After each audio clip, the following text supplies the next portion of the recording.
Kumuha nga tayo dito ng malinis na kawali.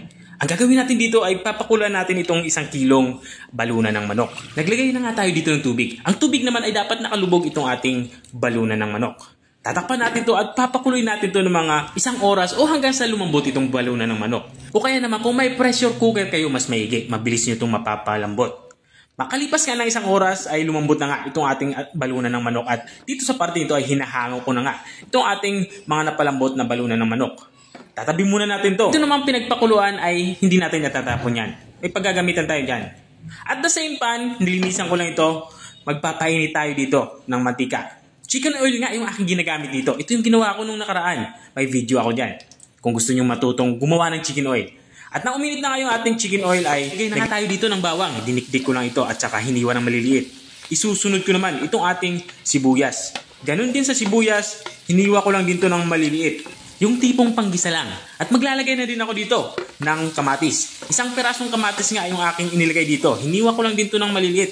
Gawin natin dito ay palabasin natin yung aroma nito. At kapag ganito na itsura niya, ilalagay na natin itong ating balunan ng manok. Bali itong ating balunan ng manok ay hiniwa ko lang dito ng maliliit. Ang gagawin natin dito ay isasangkot siya natin itong ating balunan ng manok.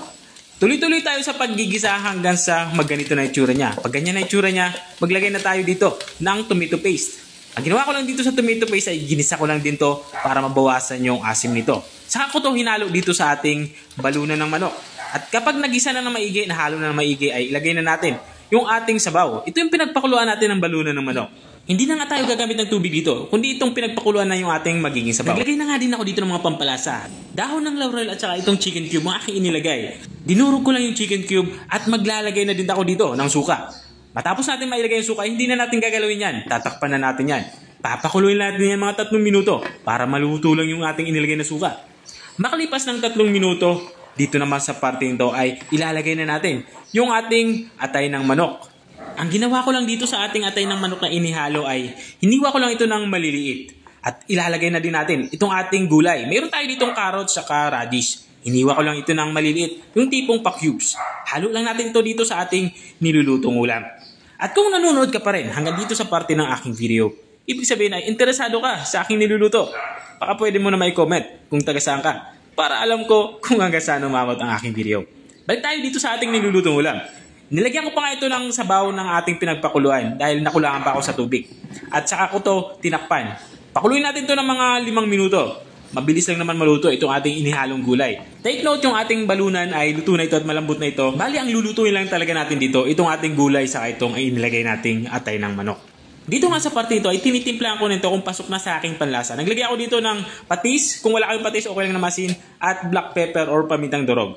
Matapos ko itong mailagay ay hinalo ko lang ito ng maigi. At ilalagay na natin yung mga panghuli nating sangkap. Meron tayo dito ng red bell pepper. Hiniwa ko lang ito ng malilit. Saka itong ating siling panigang para mas maging mabango yung ating nilulutong ulam. Isimmer lang natin ito ng mga 5 minuto pa para siguradong maiga yung sabaw. At makalipas nga ng 5 minuto ay binuksan ko na nga ito. Dito nga sa parte nito ay lutong-luto na nga yung ating ulam pananghalian. Ito na nga yung ating chicken bopis. Kung nakarating ka hanggang dito sa dulo ng aking video, maraming salamat sa panunood. At kung nagustuhan mo naman yung bago nating resepeng ibinahagi, baka pwede mo naman to i-share. O siya, hanggang dito na lang ako. Kita-kita ulit sa mga susunod kong mga videos. Paalam! Bye-bye!